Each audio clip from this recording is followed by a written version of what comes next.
Tyler Bennett pushed open the glass door of Moonbeam Cafe, his shoulders drooping from being so tired.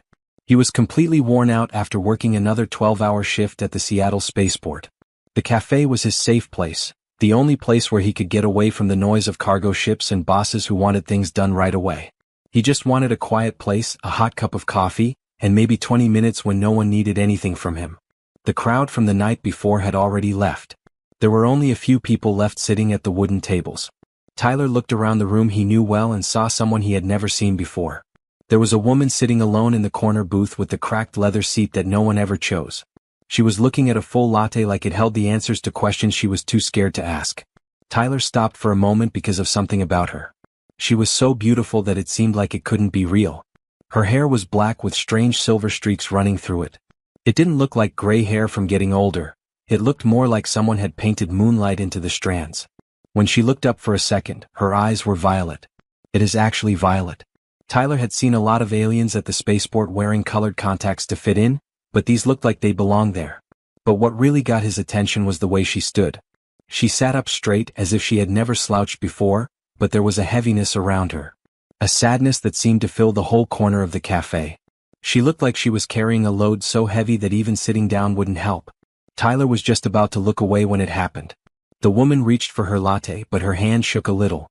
The cup tipped over, and a dark brown wave of coffee spilled over the table, dripping onto her coat that looked like it cost a lot of money. "Oh no," she said in a low voice, looking at the mess as if she had forgotten how to deal with such a simple mistake. Tyler didn't think. He just got up and left. He grabbed a bunch of napkins from the counter and ran over. "Let me help you with that." Tyler felt his breath catch when the woman looked up at him. Those purple eyes looked even better up close. There was something old about them that made him feel like he was looking at someone who had seen things he couldn't even imagine. She said in a soft voice, "You don't have to." It was like music from an instrument that hadn't been invented yet when she spoke. "It's just coffee," Tyler said as he cleaned up the mess. "At least twice a week it happens to me. My clumsiness is basically keeping this place open." A little smile came to her lips. "Thanks. I don't usually get this kind of kindness from people I don't know." Tyler laughed. "Where do you live where people don't help you clean up spilled coffee? That's just being a good person." "Somewhere very far from here," she said, and the way she said it made Tyler think she meant more than just another city or country. He held out his hand and said, "I'm Tyler." She thought about it for a second before taking it. Her skin was warm, but when she touched me, it felt like static electricity but softer. "Vera." "Hi Vera. Nice to meet you. Are you in Seattle for a while or just passing through?" "I guess I'm hiding," she said, and then she looked surprised at how honest she was. That's an odd thing to say to someone you don't know. Tyler sat down across from her without thinking. He wanted to stay because of something about her. Sometimes it's easier to be honest with people you don't know. We don't expect anything from each other. With those amazing eyes, Vera looked at him closely. "You're very smart for someone your age." "I'm 32. Not that young." "Young," she said again, and the way she said it made Tyler feel like she was comparing his age to something much bigger. They had a conversation. Tyler couldn't put it into words, but their conversation flowed like they had known each other for years. Vera asked him about his life in a way that showed she was really interested and not just being polite. She wanted to know what made him happy, what his dreams were, and why he worked at a job that was clearly too much for him. "I guess I'm stuck," Tyler said. "I see these ships leave for faraway planets every day.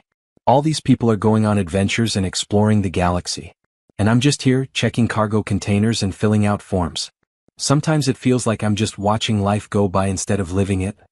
"I know how you feel more than you know," Vera said in a low voice. "Being stuck while the universe moves around you. But you're on the road, right? You're out here living life." "Am I?" Vera stared at her cold coffee.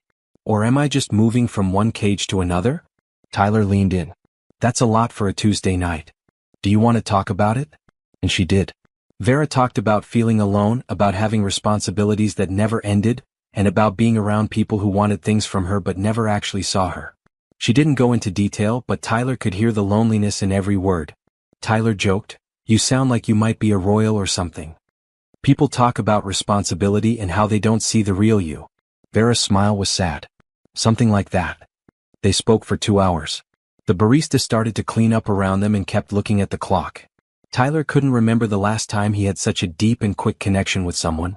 Vera looked more relaxed as they talked. Her stiff posture relaxed, and the sadness in her eyes turned into real laughter.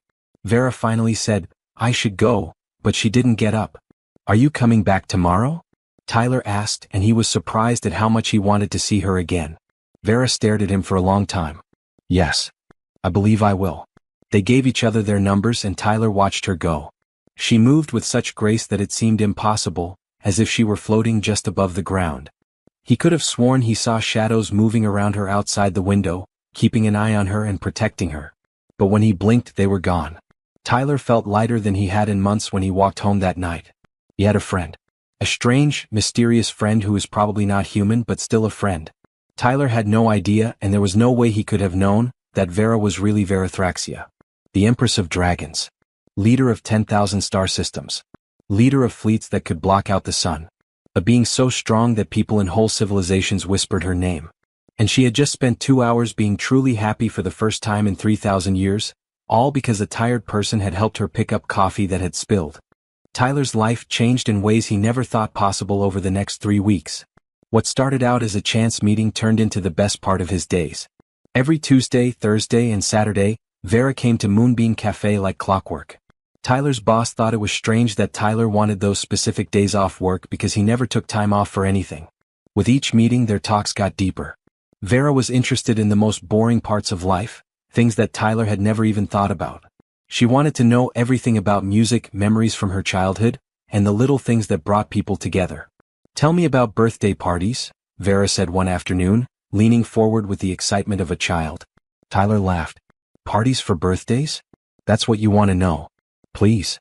I think it's interesting how people celebrate." Tyler told her about turning 7 and how his mom made a chocolate cake that fell apart in the middle but still tasted great. About how they played pin the tail on the donkey in their small backyard while his dad grilled hot dogs. About how Billy, his best friend, gave him a toy spaceship that he still has in a box. Vera listened as if he were telling her about something magical. "And everyone came just to celebrate that you lived another year?" "Yes, of course. That's sort of the point," she whispered. "What a lovely tradition. To bring people together just to recognize someone's existence in the world." Tyler saw that she never talked about her own childhood. She would change the subject or avoid answering whenever he asked. She was great at getting people to talk about him again and again, and she got him to tell stories he hadn't thought about in years. But Vera did talk about how lonely she was. She said that she was around people who needed things from her and saw her as a symbol rather than a person. She said that every moment of every day felt like she was playing a role and that she could never just be herself without having to meet expectations. Tyler said, "That sounds tiring. Don't you have any real friends?" Vera was quiet for a long time. "I thought I did once. But then I realized that they were friends with my job, not with me. Having power makes it hard to tell who really cares about you."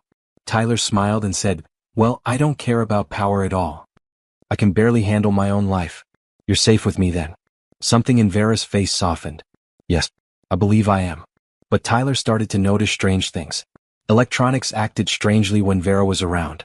When she got upset, his phone would act up. Sometimes the lights in the cafe flickered when she laughed.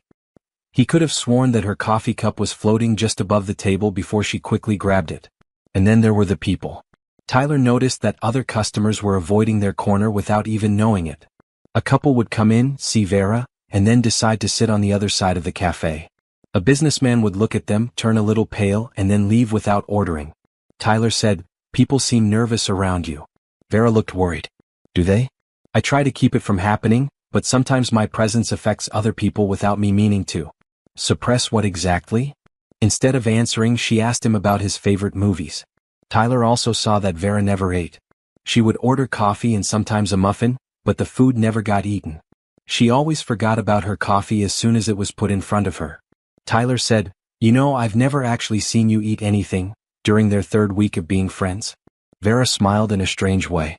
"I like the ritual more than what it means." "That's a strange way to say you're not hungry." "Maybe I'm strange," she said. Tyler decided to push on a rainy Thursday. "Vera, you don't seem like a person." She stopped moving and stared at him with her violet eyes. Tyler thought for a moment that he had made a huge mistake. Then her shoulders dropped. "Would that scare you? Are you serious? That would be great." "What are you really?" Vera looked shocked by how excited he was. "Are you not scared?" "Afraid of what?" "You have always been nice to me. You listen to my dull stories. You laugh at the bad jokes I tell.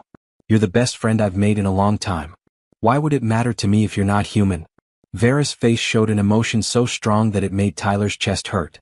It's been a long time since anyone called me a friend. That's what you are then. So really, what are you? Are you an alien? Android? Some kind of smart AI? Vera looked around the cafe to make sure no one was watching. My people are old. We were here before your son came to life. People have called us many things over the years. Gods, demons, and dragons. All of these are bad descriptions. Are you a dragon? Tyler's eyes got big. Is there really a dragon? Yes, in the most basic sense. That's amazing. Are you able to fly? Do you breathe fire? How big do you grow? What do you eat if you don't eat people food? Vera laughed, and it was a real laugh. It sounded like bells and far-off thunder. Your interest is refreshing. Most beings are afraid of or worship my true self. You ask questions in response. Because it's interesting. You're interesting. That day they talked for hours. Vera slowly let pieces of herself show, like someone who wasn't used to being open. She told him she was more than 50,000 years old, that she had seen civilizations rise and fall, and that she had seen people take their first steps into space from a distance. I am in charge, she said carefully. I have duties in many worlds. Like a diplomat? Yes, similar. Tyler didn't ask for details. It was Vera's right to keep some things to herself. Everyone needed limits, even old dragon ladies who drank cold coffee and asked about birthday parties. Tyler didn't know that Vera's security fleet stayed in place above Earth's atmosphere. Dozens of warships were hidden from view, and their crews were getting more and more nervous. The Dragon Empress had been on the planet for 26 days now. The Galactic Council was sending out emergency messages every few hours. Her main advisor, Lord Kethrin, kept an eye on the cafe from space. What is she doing down there? He said to himself. She's putting everything on the line to talk to a primitive person. But the security footage told a story that Kethrin couldn't deny. The Empress smiled for the first time in 3,000 years. Smiling for real. Not the fake diplomatic smile she wore at state events, but real happiness. Tyler was talking about his dreams of going to space again in the cafe. I know it's dumb. I'm 32 years old, have no special training, and work a dead-end job. But sometimes I look up at the stars and feel like I should be out there, you know? It's not dumb, Vera said firmly. Dreams are what keep us alive no matter how many years we have. What do you do about it? Living for so long? Doesn't everything start to feel like it doesn't matter? Vera was quiet and looked at her cold coffee. Yes it does. Tyler, that's why I'm here. I was in a sea of meaninglessness, with nothing around me but infinity. Then I spilled my coffee and you helped me clean it up. It was such a short moment, but it made me remember how important it is to connect with others. That kindness is important. That maybe I've been doing everything wrong. Tyler reached over the table and held her hand. You're not doing everything wrong. You're here, right? You're making an effort. That means something. Vera looked at their hands together as if she had found something very special. Over the course of 50,000 years, many beings had touched her. But none of them had felt like this. None had been given so freely without any plans or fear. Thanks, Tyler, she said softly. Because you are my friend. He promised always, not knowing that this friendship would soon change the whole galaxy. Tyler was sure that something big was about to happen. Vera had been on edge all week, canceling their Thursday meeting and sending him strange texts saying she needed to show him something important. She told him to meet her at Discovery Park instead of their usual cafe when Saturday finally came. The request felt important in some way, as if she needed room for whatever was about to happen. He saw her standing on the edge of the bluff, looking out over Puget Sound. The wind blew her hair with silver streaks around her face, and Tyler could see that her shoulders were tense even from a distance. She looked like someone getting ready to jump off a cliff, in a way. Hey, Tyler said as he walked over carefully. Are you okay? All week you've been acting strange. Vera turned to look at him, and Tyler could see real fear in her violet eyes. I need to show you who I really am. But I'm scared that things will change between us once you see. Vera, we've talked about this before. I don't care if you're a dragon, an alien, or anything else. You're a friend of mine. That won't change. You say that now, she said in a low voice. But you haven't seen. Tyler moved closer and spoke softly. Then show me. I believe in you. You know that, don't you? Vera took a shaky breath. Make me a promise. If you want to run away and never see me again, that's fine with me. I'll go and never bother you again. I'm not going to run. Just show me. Vera shut her eyes. For a little while nothing happened. Then Tyler felt it, The air was heavy as if the world itself was holding its breath. The temperature around them went down a few degrees. It was a warm June afternoon, but you could see his breath coming out in puffs. Vera's eyes opened wide, and the violet light was so bright that Tyler had to squint. He didn't though. He had promised not to run and he meant it. Her shape started to change. It wasn't like the movies which were full of drama and violence. It was smooth and almost graceful. Her body seemed to grow and shrink at the same time, and reality bent around her. Behind her, huge, ghostly wings appeared. They looked like they were made of starlight and cosmic dust. They were at least 20 feet wide and sparkled with colors that Tyler couldn't name. Her skin changed color and became shiny, with scales that seemed to be in more than one dimension at once. Her features got sharper, more angular, and more otherworldly. Horns grew out of her temples. They were curved and beautiful, and they looked like crystallized moonlight. She felt energy crackling around her, and violet and silver electricity danced across her wings and shoulders. The ground under her feet was hot, and the grass was dying in a perfect circle.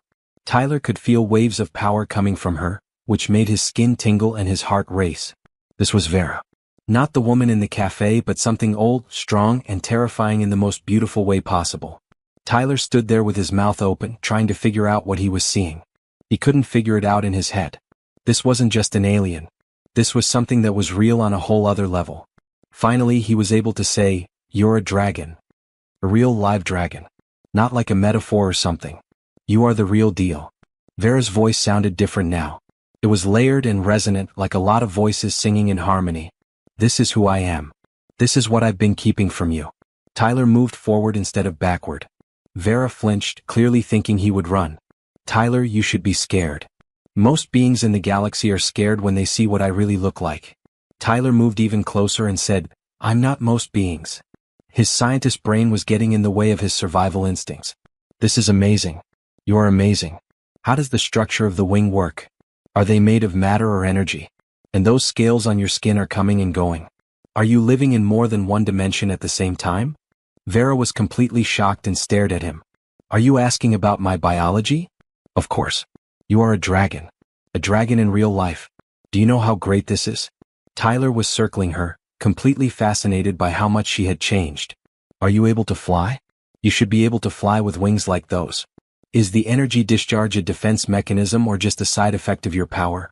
What do you eat, man? Do you need to eat?" Vera started to laugh. It was a strange sound that mixed with her normal voice. The scary aura around her faded. "Tyler Bennett, you are the weirdest person I've ever met. That happens to me a lot. So really tell me everything. How big can you become? This isn't even your full size, is it?" Vera turned back into a person, and her wings and scales disappeared. But her eyes still had a faint glow. "No, this isn't my full size. I can get a lot bigger, big enough to wrap around a building or fly through the upper atmosphere." "That's really cool. And you're 50,000 years old? What was Earth like back then? Did you meet people from long ago? What about dinosaurs? Were you there when they were around?" Vera sat on the grass and pulled Tyler down next to her. "Yes, I saw your dinosaurs. These animals are amazing. I was sad when they died." "You saw them die out? That must have been awful." "It was one of many extinctions I've seen," Vera said in a low voice. "When you've lived as long as I have, you see everything come and go. Civilizations, species, and whole planets. Only beings like me last." Tyler could hear the loneliness in those words. "That's why you're so upset. You keep losing everything." "Yes. I now know not to get too close. It just hurts." "But you got close to me," Tyler said. "You kept coming back to the coffee shop. You let me in. You were showing me all of this." Vera looked at him with eyes that shone. "I did. Against my better judgment, against 50,000 years of learning not to care. I wanted to try again because of something about you." Tyler bumped her shoulder with his. "I'm glad you did. What else haven't you told me? You said you were in charge of something. What does that mean exactly?" Vera thought for a moment. "I rule over some areas. There are actually many star systems. Many different kinds of animals are my responsibility." "How many systems?" 10,000 more or less. Tyler's brain shorted out. 10,000 star systems? That's not a governor. That's an empress or something like that. Vera turned her head. "Or something like that. Hold on. Are you like a queen, Vera? Are you a queen?" "The title is different in each culture," Vera said carefully. "Some people call me empress. Some people call me a warlord. Some people call me goddess, but I don't like that. When I'm with you, I like Vera better. Tyler took his time with this information. His friend, the one who drank coffee and asked about his birthday party, ruled a big part of the galaxy. So when you said you had duties, you meant running an empire? Yes. And when you said you needed to get away, you meant from being in charge of thousands of worlds? Yes. And you decided to hide out in a Seattle coffee shop, where you drank bad coffee and listened to me complain about my job? Vera smiled gently. Your complaints were the most real conversation I'd had in a long time. People don't ask an empress how she feels. They want resources, judgment, and power. You wanted to know if I was lonely. That question isn't asked. Tyler lay back on his hands and looked up at the sky. My best friend is an old dragon empress who rules over half of the galaxy. That's how my life is now. Does it make a difference? Vera asked with a lot of fear. Yes, Tyler said. It helps me understand why you needed a friend so badly. It makes a lot more sense now why you felt so lonely. Time doesn't just keep you alone. Power keeps you alone. No one can see the person sitting on the throne. Except you, Vera said softly. Except for me, Tyler said. Because I met Vera first. The part about the Empress is just extra information. Vera's eyes stopped glowing and went back to their normal violet color. You really don't fear me? Should I be? Did you do something to hurt me? Did you threaten me? Have you ever been anything but a good friend? No, but I could. Tyler, I could wipe out your whole city with just one thought. I could flatten mountains. I've led fleets that make the sun go dark. But you won't, Tyler said plainly. Because that's not who you are. Vera, power does not define you. What you choose does. And you decided to be nice to a stranger in a cafe. Vera looked at him with a look of wonder. How did you get so smart? Not really. I just think that people are afraid of each other too much. We all just want to get through life without being alone. Apparently, even dragon empresses from long ago. A human and a dragon sat together and watched the sun set. They were both lonely and had found an unexpected friend in the strangest place. Something changed between them after Vera showed her true self. Tyler thought things would get awkward, but their friendship got stronger instead. Vera looked lighter, as if carrying around a big secret had been weighing her down more than she knew. Tyler was having the time of his life learning about dragon biology and galactic politics from someone who had actually lived it. But Tyler also saw that Vera had never really been to Earth. Not right.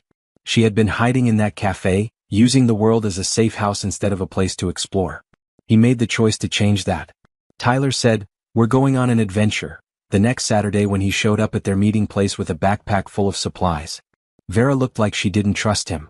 What kind of adventure? The kind of people. For 50,000 years, you've been all-powerful and in charge. Today you're just going to be a normal person and have fun. Not any empress stuff. Vera said, I don't know how to be a normal person. Good thing I'm a great teacher. Come on. Tyler's first stop was the market at Pike Place. There were a lot of people on the weekend and they were packed in between the vendor stalls. Vera got tense right away, showing that she didn't like the chaos. Too many people, she said quietly. I can feel them all. It's too much for me to handle their feelings and their life forces. Then stop using your dragon senses or whatever, Tyler said. Just use your normal senses. Check out the flowers. Take a whiff of the fresh bread. Listen to the musicians. Vera made an effort.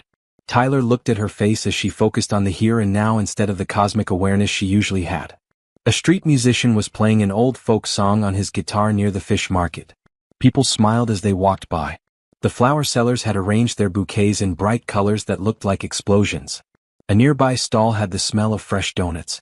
Vera said softly, It's beautiful. I had forgotten what it's like to just watch without thinking about it, without figuring out how dangerous it is and what it means for politics. Tyler smiled and said, That's what living is. Come on, we're going to give you a real human experience. He bought her a bouquet of sunflowers because she had stopped to look at them for a whole minute.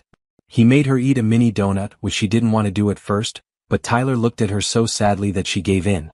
She bit off a small piece and her eyes got big. Is this what people taste? She asked in awe. Yes. Basically sugar and happiness. They watched the fish throwers do their thing, and Vera laughed when one of them dropped a salmon on purpose to make it funny. Tyler got them both coffee from the first Starbucks, and this time Vera actually drank some of it even though it was bitter. Do people eat this on purpose? It's a taste you have to get used to. Take your time. After that, Tyler took her to the waterfront. They took the ferry across Puget Sound and stood at the railing while the wind blew their hair and seagulls cried above them. Vera held on to the railing tightly, but she was really happy. "I've crossed galaxies," she said, her voice barely audible over the water.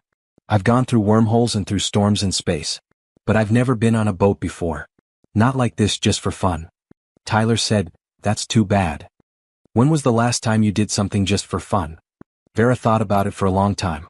"I really can't remember." That night, Tyler took her to a small music venue in Capitol Hill. There was a band from the area playing. They weren't famous, just 5 people who liked making music together. There were maybe 50 people in the crowd, and they were all swaying and singing along. Vera stood in the back, watching with interest. They're making art together. Working together without a formal chain of command or hierarchy. That's all they're doing. Tyler said, "That's what people do best. We make things for no other reason than that it makes us feel alive." They walked through the neighborhood after the show as the sun went down. Tyler took them to a quiet place in Cary Park where they could see the city skyline and Mount Rainier in the distance. The lights of Seattle below them twinkled like stars on the ground. Vera said softly, "This was a good day." "Yes, it was." "Tyler, can I talk to you for a second? You look happy. Not rich, not powerful, and working a job you don't really like. But you're really happy." "Oh." Tyler thought about the question as he leaned back on the bench. "I guess it's because I don't think of my life in terms of big accomplishments. I use moments like this to measure it. Good company, good music, and good coffee. My life isn't very exciting by galactic standards, but it's mine. I have a connection to it. Connected to people."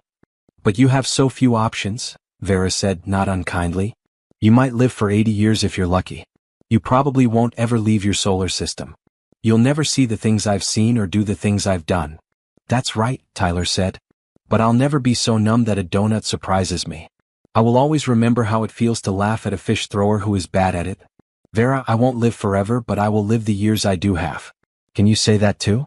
Vera flinched as if he had hit her. "That's not right. Isn't it? You have a lot of power and time, but you're not happy. You left your whole empire because you couldn't remember how to feel anything real. That's not a life. That's just being." "What should I do?" Vera's voice broke. "I have things to do. My choices affect quadrillions of beings. I can't just leave them to go ride ferries and eat donuts." Tyler said softly, "I'm not saying to leave them. Maybe you're doing it wrong, I'm saying. You've been in charge for 50,000 years, using power and fear, right? Being this scary, far-off person. How's that going for you?" "Obviously badly." "Then change it.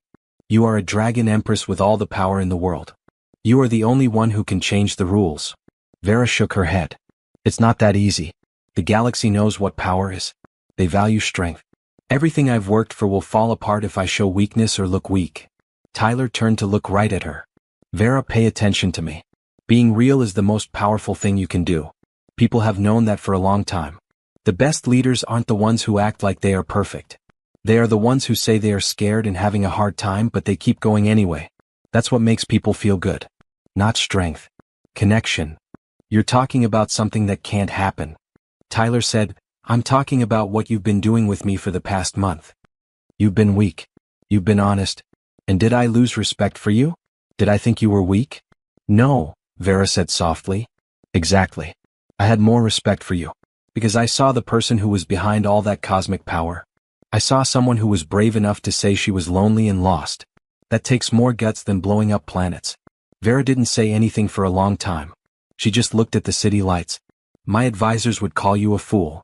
That you don't know how power works in space or how politics works there." Tyler said, "Your advisors sound boring.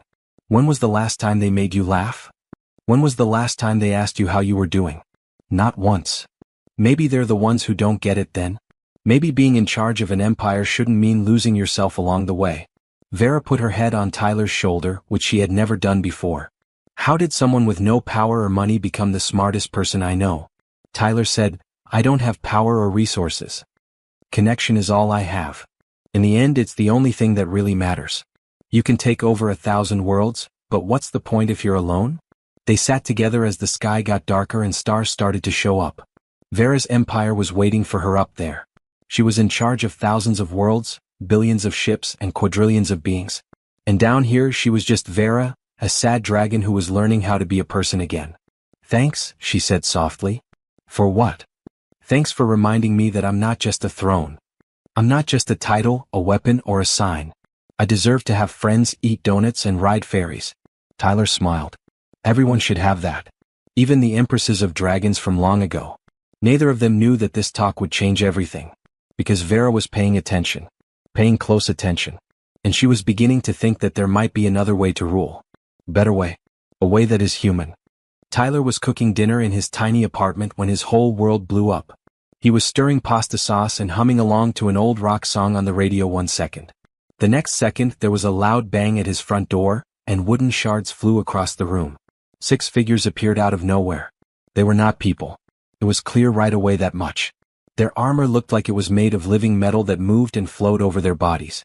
Their helmets didn't have any visible eye holes. They were just smooth surfaces that somehow made him feel like they were looking right through him. Each one had a weapon that hummed with barely contained energy. Tyler's brain stuttered as it tried to make sense of what he was seeing. Then he started to use his instincts to stay alive. He picked up the only weapon he could find, a baseball bat leaning against the wall, and held it up with shaking hands. "Leave my apartment." The main character stepped forward. The voice came from all over at once and went straight to Tyler's brain, making his teeth hurt. "Primitive human, you will give up the location of Her Eternal Majesty right away. If you don't follow the rules, you will be fired." "Her what? I don't know what you're talking about." Another soldier raised his gun and aimed it right at Tyler's chest. "This is where the Dragon Empress has been found. You will tell us where she is, or we will get the information out of your head and kill you." Tyler's heart raced against his ribs. Empress of Dragons. They were searching for Vera. "I don't know anyone with that name." "You have the wrong person." The soldier said coldly, "Your biometrics show that you are lying." Starting the extraction protocol. The weapon started to shine more brightly. Tyler was sure that he was going to die. He held on to the baseball bat tightly, even though he knew it wouldn't help, because he didn't want to give up without trying. Then reality fell apart. It started as a crack in the air, like someone had cut space with a knife. Tyler had to cover his eyes because the opening let in so much violet light. The room got so cold so quickly that frost formed on the windows in a matter of seconds. Tyler's breath came out in clouds of mist. Vera stepped through the crack, but this wasn't the nice lady from the cafe. This was something completely different. She was at least 15 feet tall, and her true dragon form was fully visible. Her scales shone like polished obsidian, and each one had a silver light around it. Her wings were so big that they hit the ceiling of Tyler's apartment and sent pieces of plaster raining down. Her eyes were so powerful that they made the sun look dim. A crown appeared above her head. It wasn't a real thing, but pure condensed starlight that spun slowly and cast rainbow-colored shadows on the walls. Energy crackled around her like lightning, making purple and silver arcs that burned the floor wherever they touched. Her voice shook the whole building when she spoke. Tyler felt it in his bones, teeth, and deepest parts of his soul. "You dare to threaten him?" Right away the 6 soldiers fell to their knees.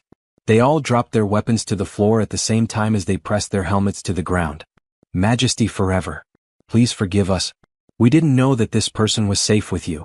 Tyler stood still, bat still raised, trying to figure out what was going on. This was Vera. His friend Vera asked about birthday parties and ate donuts for the first time.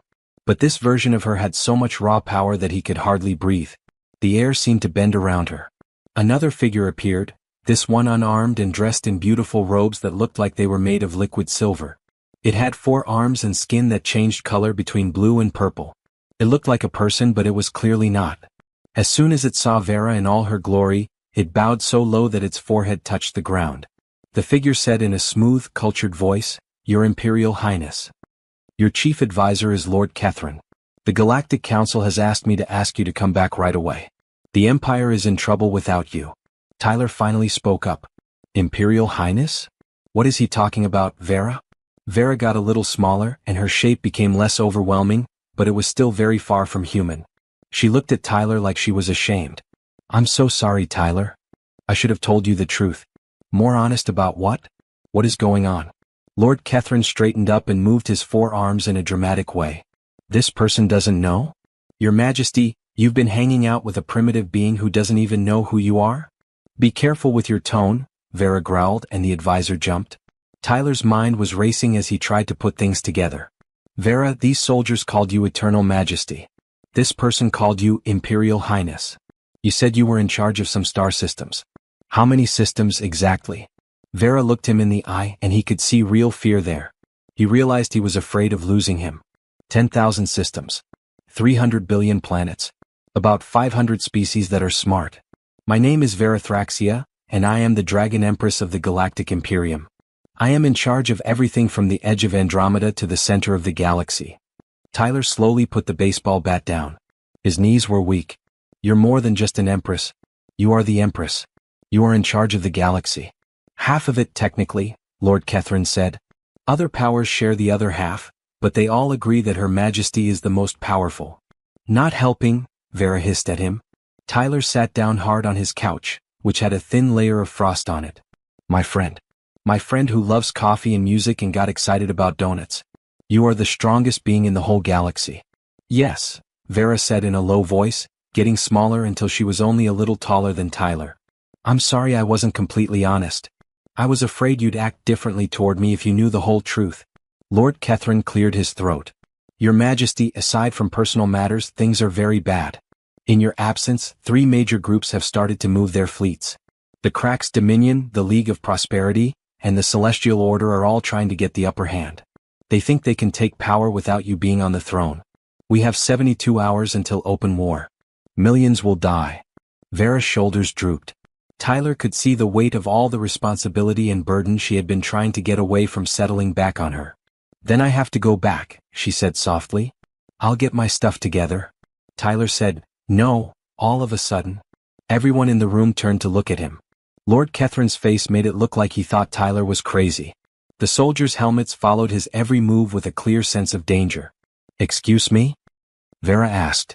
Tyler got up, still holding the baseball bat because why not? You're doing it again. Running away. You ran from your throne to Earth last time. You're running back to your throne from Earth now. Vera, you're always running. Tyler, there are billions of lives at stake. I don't have time for philosophy. I'm not trying to be deep. I'm being sensible. Tyler pointed at Lord Catherine. You said 3 groups are about to fight. What? What do they really want? Lord Catherine looked upset when someone spoke to him directly. It's clear that they want to change imperial policy. Everyone has their own ideas about how the empire should be run. And what has Vera been up to for the last 50,000 years? Keeping order through power and strength. Has she ever just spoken to them? Like really sat down and talked about what they need? That's not how empires work, you primitive. Tyler didn't pay any attention to the insult. Vera, you spent the last month learning how to be a person. You learned about being real instead of just powerful, about being vulnerable and about connection. You said it made you feel alive for the first time in hundreds of years. And now you're going to go back to the way things used to be? Are you going back to being sad and alone? What options do I have? Vera's voice broke. People are going to die. So keep them safe, but keep them in your own way. The new way. The way of people. Vera looked at him. You're crazy. Tyler agreed, probably. But I'm also correct. You don't have to choose between doing your duty and being happy. You can be both a person and an empress. You can rule with both power and heart. Lord Catherine made a noise of disgust. This is crazy. We must leave right away, Your Majesty. This person doesn't know anything about politics in the galaxy. Maybe that's why you should listen to him, Vera said slowly, never taking her eyes off of Tyler. There was so much tension in Tyler's ruined apartment that it felt like you could cut it with a knife. Lord Catherine stood there with his arms crossed and a look of disapproval on his face. The soldiers stayed on their knees, not sure if they should be horrified or fascinated by the person who was challenging their empress. And Vera, who looked like a dragon and was both beautiful and scary, was really thinking about what Tyler had said. Explain yourself, Vera said, and Tyler could tell that she had gone back to her imperial voice, the one that made everything shake. Tyler put down his baseball bat and took a deep breath. His heart was still racing from almost being blown up, but the adrenaline made him brave. Is that how you've ruled for 50,000 years? Be scary, stay away, and be strong. Make everyone so scared of you that they stay in line. It has stayed stable, Lord Catherine said. Has it though? Tyler asked. From what I'm hearing, the whole thing starts to fall apart as soon as Vera goes on vacation. That's not stable. That's fear with a thin layer of order. One of the soldiers made a noise that could have been agreement, but then he quickly stopped. Vera's eyes narrowed. Go on. Hey, I'm not a politician or a military strategist. I move boxes around at a spaceport. But I know people. And here's what I've learned. You don't get people to be loyal when you rule through fear. You make people angry. As soon as you show weakness, everyone fights for power because they never believed in you. They just thought you wouldn't destroy them.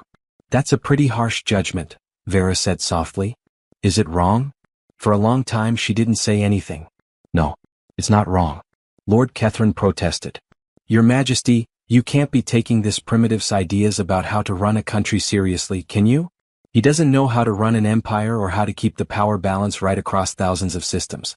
Tyler got mad at him. I agree, I don't know how to run an empire. But I do know a lot about people. I know that people used to kill each other over resources, but now they explore the stars together. Want to know how? We stopped thinking of each other as threats and started thinking of each other as people. We made systems that were based on connection, not fear. Catherine said, people still have wars, poverty, and crime. Yes, we're not perfect, but we're giving it our all. We're getting smarter. And we've only been civilized for a few thousand years. Vera's been around for 50,000 years, and she's so unhappy that she ran away to drink coffee with a stranger. Tyler turned to Vera. You taught me something over the past few weeks. You showed me what it feels like to be alone when you have all the power. And it makes me so sad. Vera's huge body sparkled, and she got smaller until she was the size of a person. The starlight crown faded away. She suddenly seemed small and weak. Tyler, I can't change 50,000 years of imperial policy in 3 days, even if you're right. Those groups are about to go to war. So don't change everything. Change only one thing. Talk to them. Talk. Catherine really did laugh. Your Majesty, these are the leaders of factions with huge fleets and old grudges. You don't talk to people like that. You tell them what to do. And how has that been going? Tyler wanted to know. Clearly telling them what to do isn't enough anymore. They're about to start a war. Vera walked to Tyler's window and looked out at the Seattle skyline. Frost was still on the glass from her dramatic entrance. What you're saying has never been done before. The Empress doesn't talk business. The Empress says. Tyler said softly, maybe that's the problem. Vera, you said that no one really knows you. They know the throne, the power, and the story. But they don't know you. What if you let them see? What if you showed them that you're not just a force of nature but a real person who cares? They'll think it's a sign of weakness. Tyler said, or they'll see it as strength. The kind of strength that doesn't have to prove itself all the time. I was scared for about 10 seconds when you showed me your true form. I was curious after that. Then I liked you even more because you were brave enough to trust me. One of the soldiers spoke up out of the blue. May I speak, Your Majesty? Vera turned around in surprise. Okay. The soldier took off her helmet, showing a face covered in silver scales and glowing golden eyes. I've been in the Imperial Guard for 200 years. I've seen you from a distance and been inspired by how strong you are. But I've never heard you talk like this with another person. You sound like a real person. This is the first time I felt like I'm protecting a person instead of a symbol. Catherine's skin turned a darker purple. Captain Rixel, that is very rude. But she's right, another soldier said, taking off his helmet as well. Soon, all 6 of them had taken off their helmets and were looking at Vera with something other than fear. It looked a lot like hope. Vera didn't move at all.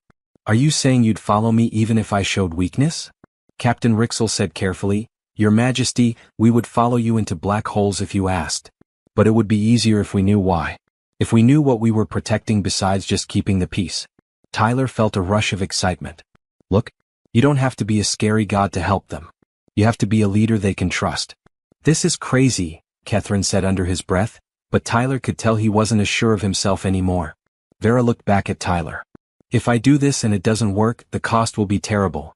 The chaos that follows could kill billions. Tyler said, and if you keep doing things the way you always have, you'll be unhappy forever. Those billions will be alive, but they will be living in a system based on fear instead of connection. Is that really better? Captain Rixel said, he makes a strong case. Vera walked back to Tyler and stopped right in front of him. Even when she was a person, she gave off power. Do you know what you're asking? I'll need your help if I do this. I need you to come with me and help me remember how to be a person when all I've ever known is how to be a goddess. Tyler's stomach dropped. Do you want me to go with you? To the sky? To your empire? Yes. Vera, I'm nobody. I'm just a guy who moves things around. You're the first person in 50,000 years who didn't see me as a force of nature, Vera said softly. You taught me that connection is more important than power. I need you to be there to keep me honest if I want to rule differently. It looked like Lord Catherine was going to have a stroke. Your Majesty, you can't be serious. An early human as an advisor to the Emperor? The council will rise up. The nobles will be offended by it. The very basis of... Then let them revolt, Vera said with a hard voice. Let the nobles be insulted. For 50,000 years, I've done what everyone else thought I should do. It's possible that I should do what I think is right. Tyler's head was spinning. Get off Earth? Go to other worlds?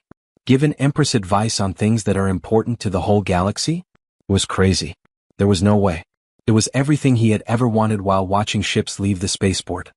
He heard himself say, "Okay. I'll do it. Only if—" "Say it," Vera said right away. "You really pay attention to these leaders of factions.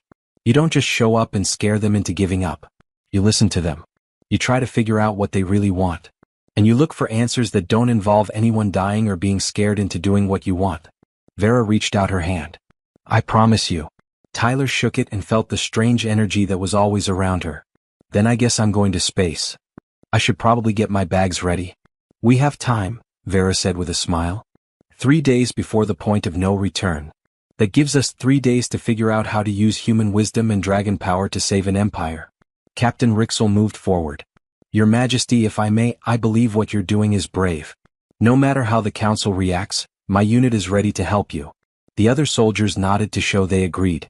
Catherine let out a deep sigh, and all 4 of his arms fell to his sides in defeat. "Your Majesty, I've been serving you for 3,000 years. I guess I can put up with serving you while you try to do the impossible. I want it to be known that I told them not to do this." "Noted and recorded," Vera said with a smile. Tyler looked around his ruined apartment.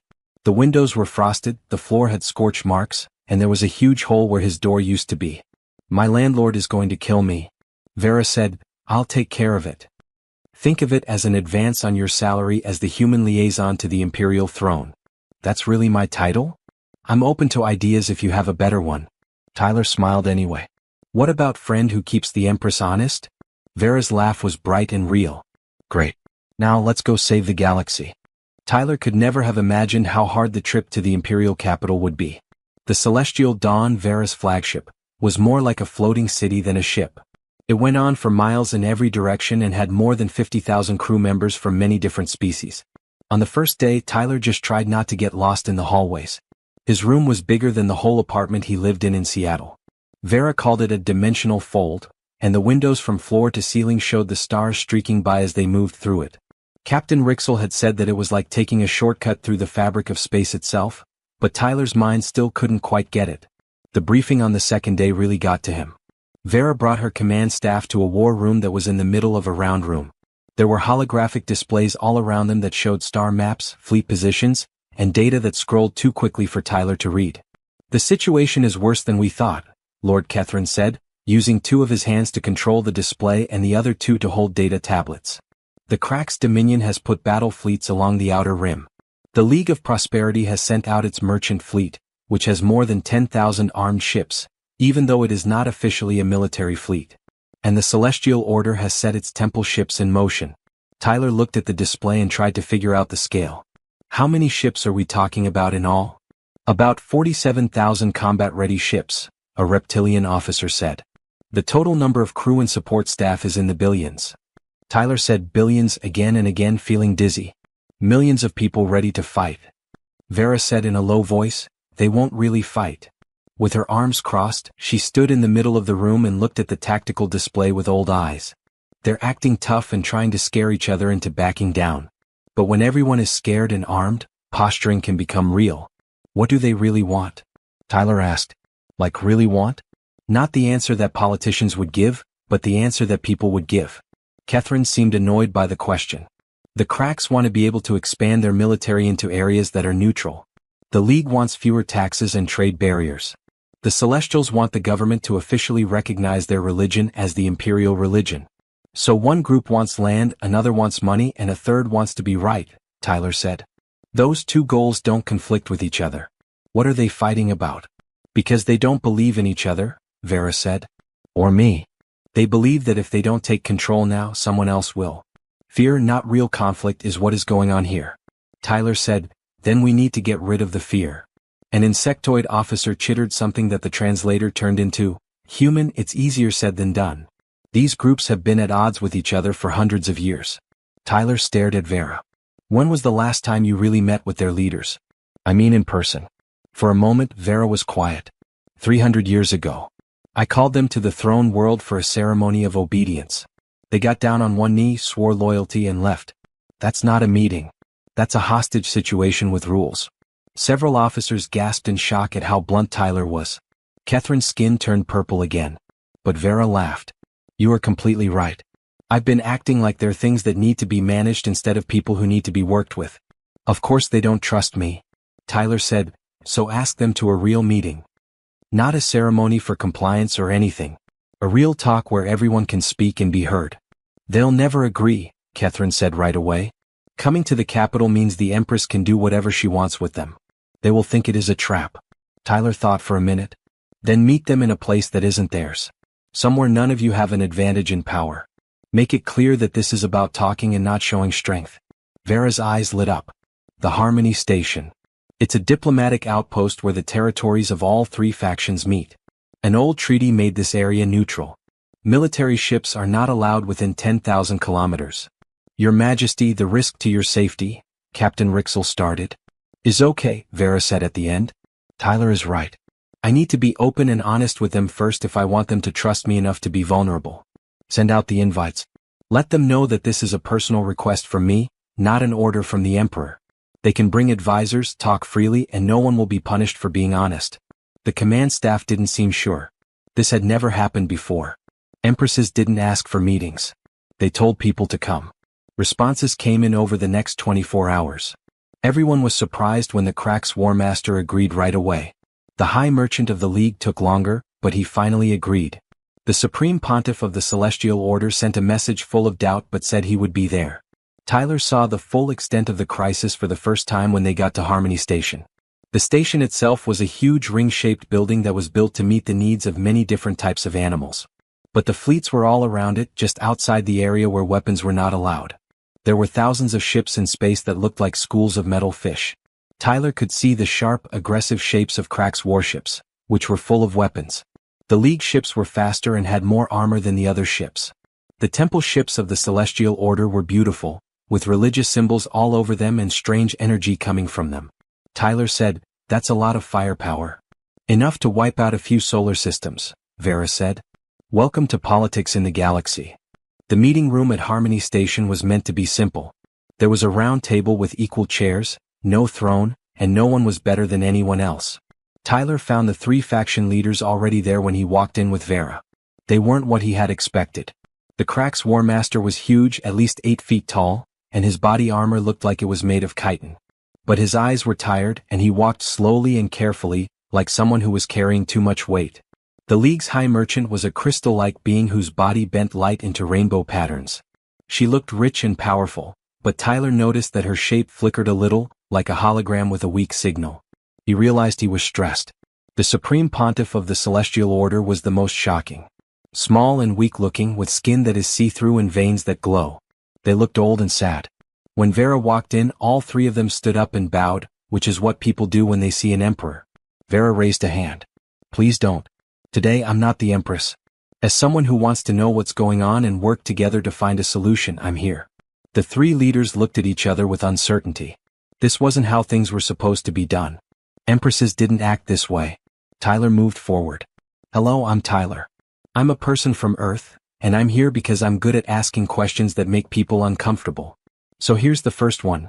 What are you all really scared of? The War Master's mandibles clicked, which could have been a laugh. Straight. Thanks for that. He turned to Vera. May I speak freely, Your Majesty? That's why we're here, Vera said as she sat down and waved for everyone else to do the same. The War Master sat down, and the armor plates on his chair scraped against each other. I'm worried that my people will be forgotten. The Cracks used to be warriors and conquerors. But we've become useless because of imperial peace. It feels like everything that makes us who we are, including our culture and identity, is slipping away. Greed isn't what expansion is about.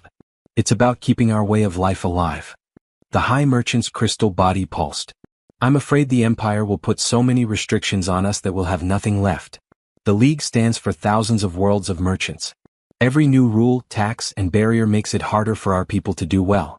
We don't want too much. We're in trouble. The voice of the Supreme Pontiff was barely a whisper. I'm sorry, but we don't matter. That an empress who is older than most religions thinks our faith, beliefs, and even our souls are not important. We don't want recognition for power, we want it because we need to know you see us. Everyone in the room stopped talking. Tyler looked at Vera and saw that she was crying. Tears from a being who had been in charge for 50,000 years. "I've let you down," Vera said softly. "All of you. I've been so focused on keeping things in order that I forgot that you are people with needs and fears. I made you feel like you weren't there, like you were old, and like you were being strangled. I'm so sorry." The three leaders looked at her in shock. Empresses never said they were sorry. Empresses never cried. Vera went on, "I don't have any answers yet. But I want to find them. With you, not for you. Let me know what you need. I really need it. And let's figure out how to make it work." And they talked. They really talked. The factions and the Empress talked for the first time in hundreds of years, maybe even ever. The talk at Harmony Station went on for 14 hours without stopping. Tyler watched as years of anger and fear slowly turned into something that looked like understanding. It was hard. There were times when voices got louder, old accusations came up, and it looked like everything would fall apart. But every time things got tense, Vera would say something personal and vulnerable, and the mood in the room would change. She told them how lonely she was. For so long that she had forgotten how to connect with anyone while she was in charge. About running away to Earth because she couldn't remember what it was like to be a person instead of a force of nature. The War Master had been very moved. "You felt old too," he said with a look of wonder on his face. "You were as lost as we are when you met the great Dragon Empress, who was more powerful than you can imagine." "Power doesn't keep you from being alone," Vera had said. "It makes things worse, if anything." By the end of those 14 hours, they had worked out the basics of what Vera called the Harmony Accords. The cracks would be given specific areas to expand into that were not inhabited, with the idea that their culture could grow through exploration and challenge instead of conquest. The League would get lower taxes in exchange for open trade and investment in systems that are not yet fully developed. The Celestial Order would be recognized and protected as a culture, with the understanding that faith is a personal choice, not an imperial order. It wasn't perfect. There were things to figure out and compromises that made everyone a little uneasy. But it was real. It was based on talking instead of giving orders. When they were done, the Supreme Pontiff had done something that had never been done before. They walked over to Vera and put a clear hand on her shoulder. "Thanks for coming to see us. Seeing us for real. I've been the Supreme Pontiff for 400 years, and this is the first time the throne has listened to me." The news of the Harmony Accords spread through the galaxy like a fire. Some people said it was revolutionary. Some people said it was weak. Lord Kethrin said that the Imperial Council was experiencing collective apoplexy. Tyler got his first real look at the heart of Vera's empire when he got back to the throne world. Luminar was the name of the planet and it was beautiful. Cities made of crystal and light covered whole continents. The palace was built out of a mountain that had been shaped by dragon fire over thousands of years. Tyler felt dizzy just looking at it because it was so beautiful, scary, and strange. The meeting of the Imperial Council was his first real test. Vera had made him go, even though Kethrin strongly disagreed. Tyler was in a room the size of a football stadium, with beings from all over the galaxy around him. Some looked like people, others were shapes of energy, and at least 3 looked like they were partly in other dimensions. "This is crazy," said a council member who looked like a moving tree. "Your Majesty, you have given up your imperial power. You have shown weakness. The Empire will fall." "She was strong," Tyler said before he could stop himself. Everyone in the room stopped talking. Hundreds of alien eyes turned to look at the person who had the nerve to speak without being asked. Vera didn't stop him. She told him to keep going instead. "Tyler, it's your turn." Tyler stood up and his legs shook. "Hey, I'm just a guy from Earth. I don't get how politics work in space or how power used to work. But I do get people. And here's what I saw at Harmony Station. Leaders who were ready to fight not because they were bad, but because they were scared and didn't feel heard." Vera didn't show that she was weak by listening to them. She had the kind of strength that doesn't need to prove itself all the time. The tree counselor said, "Humans don't know how to manage an empire." Tyler shot back, "Maybe that's why you should listen. You've been running this empire the same way for thousands of years. How's that going? You have groups that are ready to fight each other, people who are afraid of their own government, and an empress who was so unhappy that she left. Maybe it's time to do something new." A liquid metal counselor spoke up. "The person makes a good point. The old ways were making things unstable, not stopping them. Change is always hard," Vera said. "But being stuck is death. Even for empires. I'm not giving up my power. I'm going to use it in a different way. To build loyalty through connection instead of fear." The argument went on for hours. But the council slowly started to understand the point. Tyler knew that some people would never accept it. There would be opposition and maybe even sabotage. But there were enough council members who were willing to try that Vera could move on. Vera put her changes into action in a planned way over the next few months. She set up what she called the Council of Voices, which was a group of people from all over the world who could talk to the imperial government directly every 3 months. Millions of people had applied for the first session.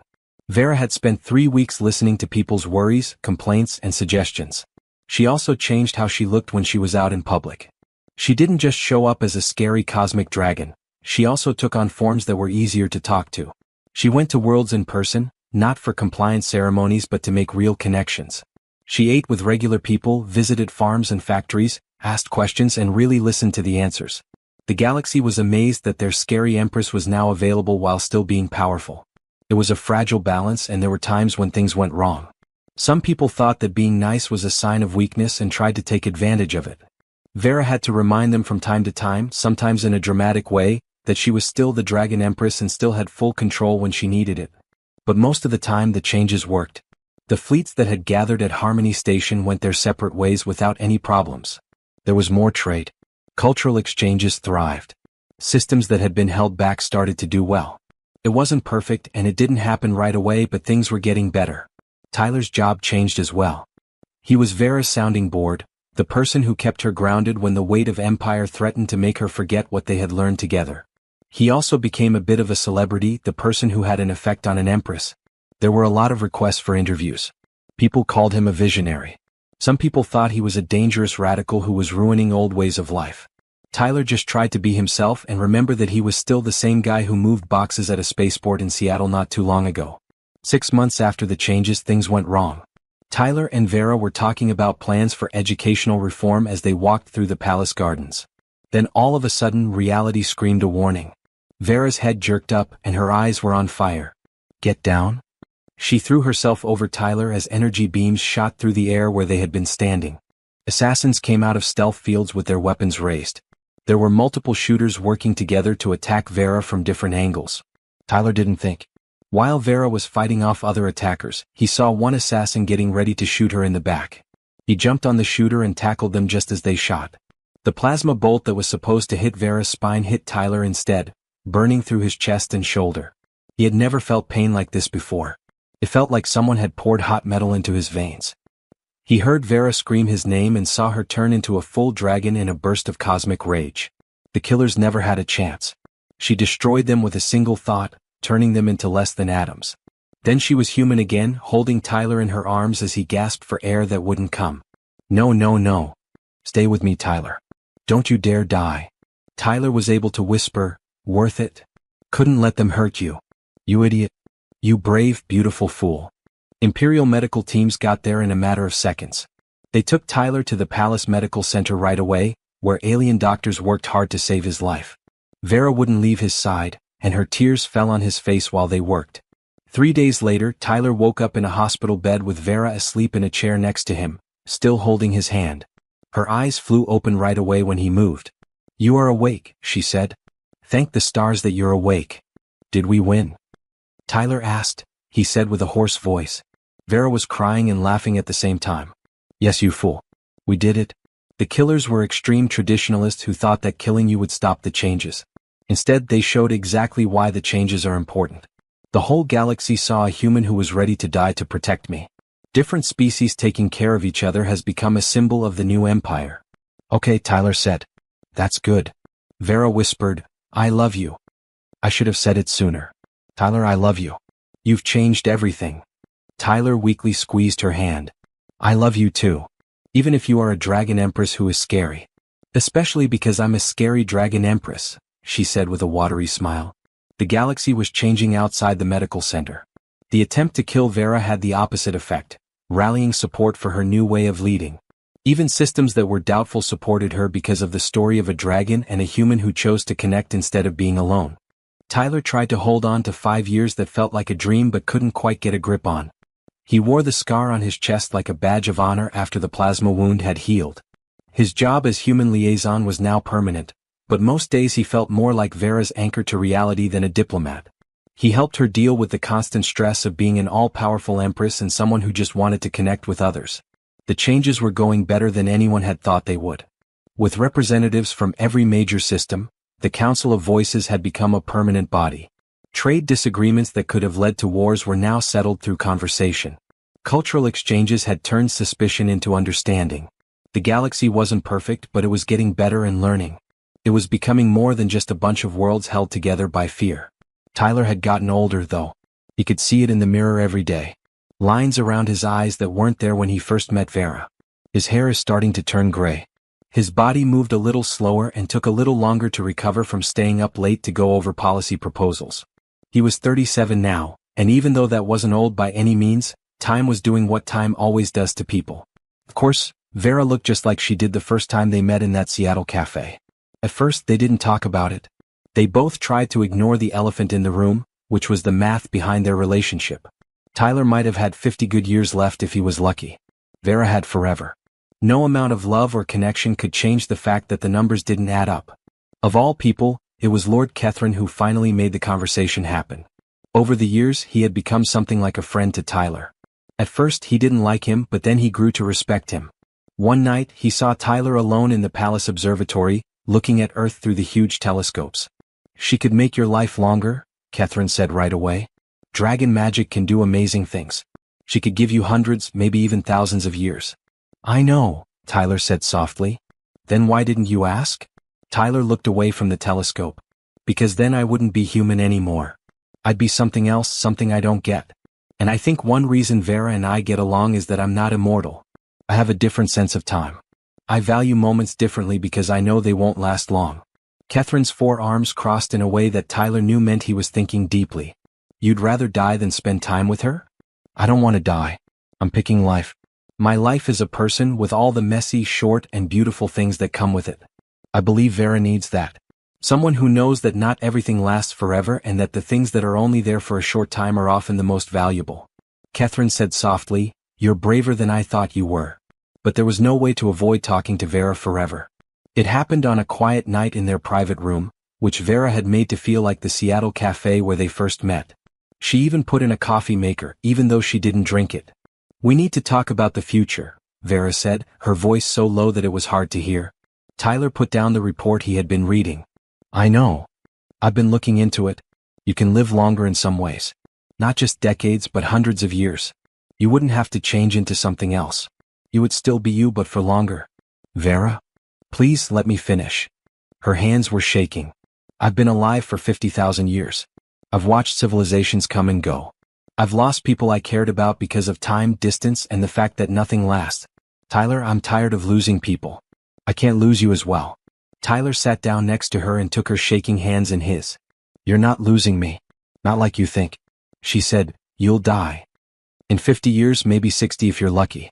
You'll be gone, but I'll still be here, living for another 50,000 years without you. How is that not losing you?" "Because you'll take me with you," Tyler said softly. "I'll be there for you every time you choose connection over fear, every time you remember to be a person instead of just a throne. You will always remember the time we spent together. That gives my short life a lot of meaning, doesn't it?" Vera's tears were flowing freely now. "It's not enough. 60 years isn't enough." Tyler said, "It's what we get. And to be honest, Vera, I don't want to live forever. The idea scares me. Seeing everyone I know die, seeing things change over and over, and getting so old that nothing feels new anymore. That's not the kind of life I want. Even if it means being with me?" "Even then." Tyler held her hands tightly. "I love you. More than I thought was possible. But I love you like a person loves, knowing that this won't last, and that's what makes it so special. I think that if I lived forever, I would eventually become like you were before we met.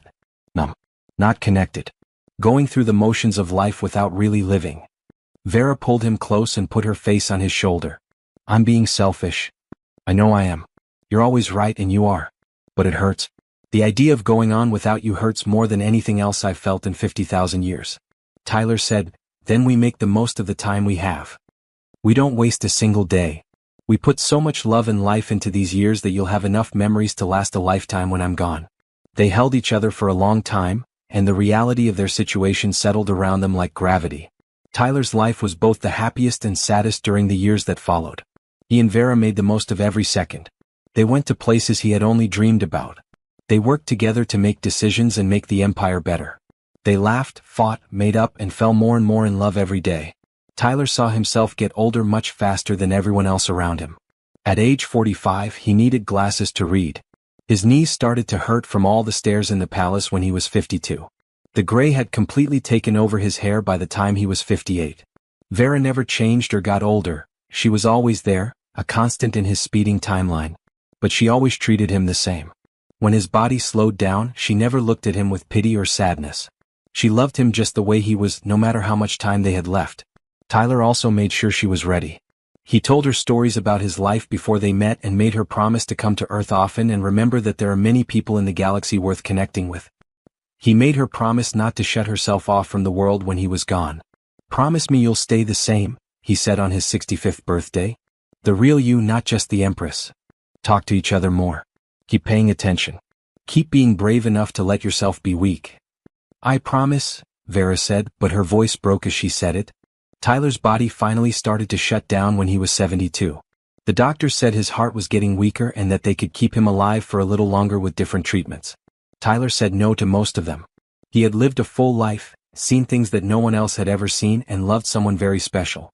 He was prepared. He spent his last days in that private garden where he had once saved Vera's life. She had brought plants from Earth to make him feel at home. They sat together on a bench, Vera holding his weathered hand with the same gentleness she'd shown when they first met. "Say it again," Tyler said, his voice weak but his mind still sharp. "Tell me what happened that day in the cafe." Vera smiled even though she was crying. "You helped me clean up the coffee that spilled. Such a little thing. But you really saw me, even though I had been invisible for so long." Tyler joked weakly, "Best coffee I never drank." "Thanks," Vera said quietly. "For everything. For helping an old dragon learn how to live again. For showing me that having connections is more important than having power. For loving me enough to stay human." Tyler said, "Thanks for letting me. For having faith in me. For being my friend first and an empress second. I wouldn't change a thing." Vera said, "I love you." "Me too. Always will, even after." Tyler's breathing was getting less deep. "Do not forget your promise. Stay true to yourself. Stay in touch. The galaxy needs you, not just the scary dragon version of you." "I won't forget." Tyler smiled one last time. "Good. That's great." His eyes closed peacefully and her hand was still warm in his. He died peacefully, surrounded by flowers from Earth and held by someone who would always remember him. Vera didn't scream, get angry, or break anything. She just sat there holding him, letting herself feel the full weight of loss for the first time in 50,000 years. She really, truly mourned, letting love break her in a way she had never let it before. People from all the systems went to the funeral. Billions of people saw the Dragon Empress say goodbye to her human friend. Many people had never seen her look weak in public before, but this time they saw strength instead. The kind of strength that let you love even though you knew you'd lose and connect even though it hurt. Vera didn't back down after Tyler died. She kept her word. She kept making changes, grew the Council of Voices, went to faraway worlds, and even met the people who lived there. She stayed involved, stayed there, and stayed real. But she also started a new tradition. Vera would come back to Earth every year on the anniversary of their first meeting. She'd go to that same Seattle cafe, which is now a historical site because of its role in galactic history. She would sit in their old corner booth, order 2 lattes, and spend the afternoon alone with her thoughts. She would think about a person who had helped her clean up the coffee that had spilled. Who had asked about birthday parties and made her question what she thought she knew about power. Who had told her that 60 years of real connection were worth more than 50,000 years of being alone. Who had chosen to live as himself, fully human, even if it meant their time together would be heartbreakingly short. Every year, Vera would smile through her tears and say, "Thank you, Tyler. For showing me that even empresses need someone to argue with them over coffee." Under her continued leadership, the galaxy thrived. It was connected instead of conquered and loved instead of feared. The changes that Tyler had helped bring about were the start of a new kind of empire, one based on understanding instead of fear. Tyler was there for Vera every time she made a choice, whether it was to be vulnerable instead of scared, to connect instead of be alone. Not in body but in the things he'd taught her and the love they'd shared. He had been right. 60 years of real life had been enough. His short life had an effect on all of time and space, changing everything. Some love stories never end, so they last forever. Some last forever because they were so deep that they echo through all time, carried by someone who will never forget. This was one of those tales. A person and a dragon, a barista's kindness and an empress's loneliness, coffee spills and empires in space.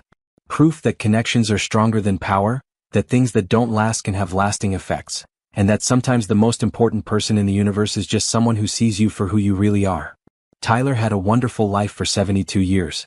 Vera would carry them for the rest of her life. And that changed everything.